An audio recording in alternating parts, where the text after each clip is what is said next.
If you or anyone in your social circle is trying to lose weight at the moment, you probably hear suggestions to try out intermittent fasting more often than not.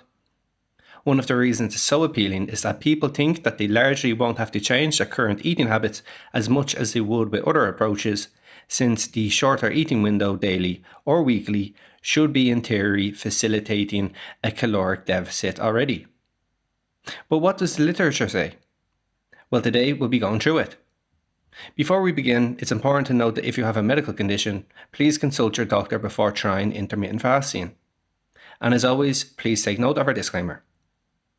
Essentially, intermittent fasting is purposely not eating for a period of time each day or week with a certain goal in mind, whether it be for health, weight loss, or both.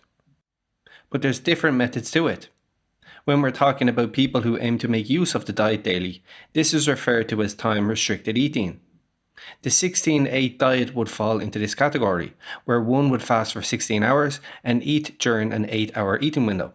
But depending on the person, they might instead opt to fast for more extended periods, or alternatively, want to stretch out their eating window a bit. The other ways to do intermittent fasting is by alternate day fasting, where someone fasts every other day, or the 5-2 diet, where someone eats normally 5 days per week and fasts for 2. They wouldn't abstain from calories completely on fasting days for these approaches though. Rather, they usually have a small 300 calorie meal when they wake up before the fast and another one before bed.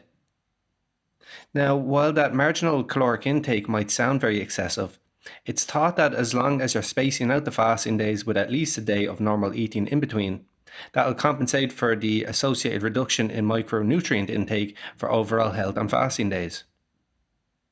Intermittent fasting, whichever way, helps weight loss by, of course, less of an opportunity to consume calories, but also by increasing growth hormone levels and releasing more of a fat-burning hormone, norepinephrine. In addition, it promotes cellular repair and gene expression. A further way, though, is by lowering insulin levels.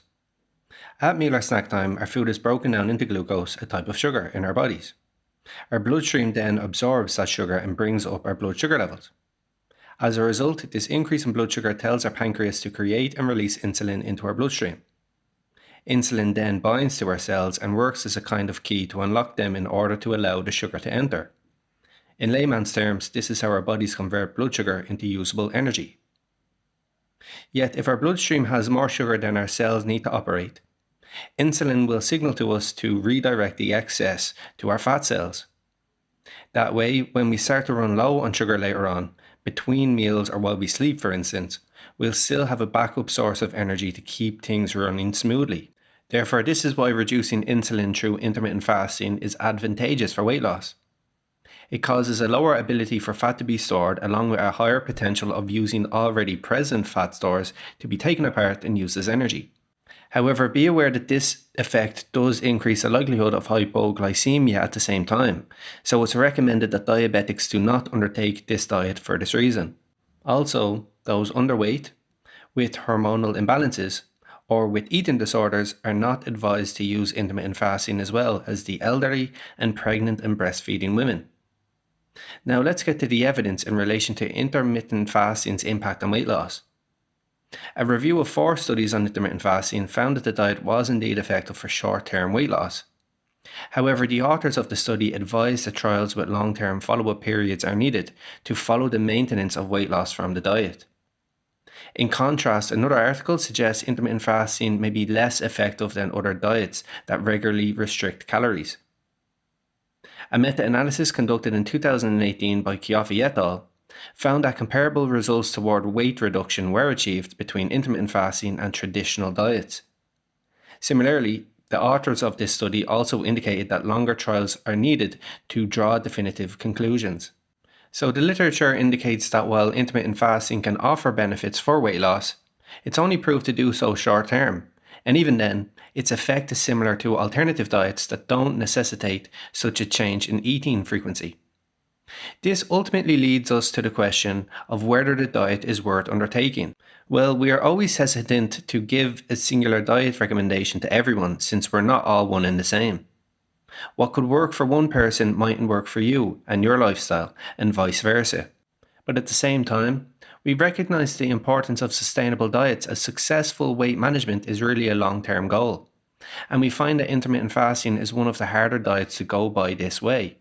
For help in adopting one, why not undertake our evidence-based and results-backed personalized Plato weight management program by clicking the link in the top right-hand corner of the video or through the link in the description. That said, if you have your heart set out on trying the diet, there's a couple of things to be aware of. For anyone, intermittent fasting presents a number of potential side effects, especially as your body adjusts to it in the beginning stage. These include worsened energy, mood, hunger, sleep, digestion, dehydration, breath, and concentration. Nonetheless, if you have taken the potential side effects of the diet into account, are without the conditions noted earlier, and would still like to try out the diet, here are some pointers to give you the best chance on the diet. Concerning the time-restricted eating approach, just because you'll have a long period of fasting each day does not mean you can just eat whatever and how much you want to during the time you are allowed to eat, since we still need to be taking fewer calories than we are burning for weight loss. Going overboard in one eating window could easily erase the previous day or two's caloric deficit. It's usually advised to intake 500 calories lower than your maintenance calories to lose about half a kilo or 1 pound weekly. We'll leave a link in the description where you can get a better idea of your weight loss calories to aim for. But we want to be strategic when it comes to what them calories are made up of as well. Since you'll be fasting for a significant amount of time, you'll want to include the most filling types of foods, namely ones with good levels of protein, fiber, and healthy fat, so you don't end up breaking your fast or binge eat the following eating window. Just be moderate with high healthy fat sources like unsalted nuts, olive oil, or seeds, for example, as they are deceptively high in calories. Likewise, we also want to limit other nutrients that do the opposite and increase your appetite, like foods high in added sugar, salt, and unhealthy fat. Further, it's crucial to incorporate enough nutrient-rich foods too, so we can help optimize our vitamin and mineral intake to stay healthy. Finally, since people have a higher likelihood of dehydration on the diet, which adds to the potential of digestive problems, we also want to intake around 2 or 3 more cups of water than we usually would. Have you had any success with weight loss from doing intermittent fasting? Alternatively, have you had any failures? We'd love to hear from you in the comments section down below. Additionally, if you're new here, make sure to like and subscribe to our channel. So that has been our video. Thanks for watching, and I'll see you next time.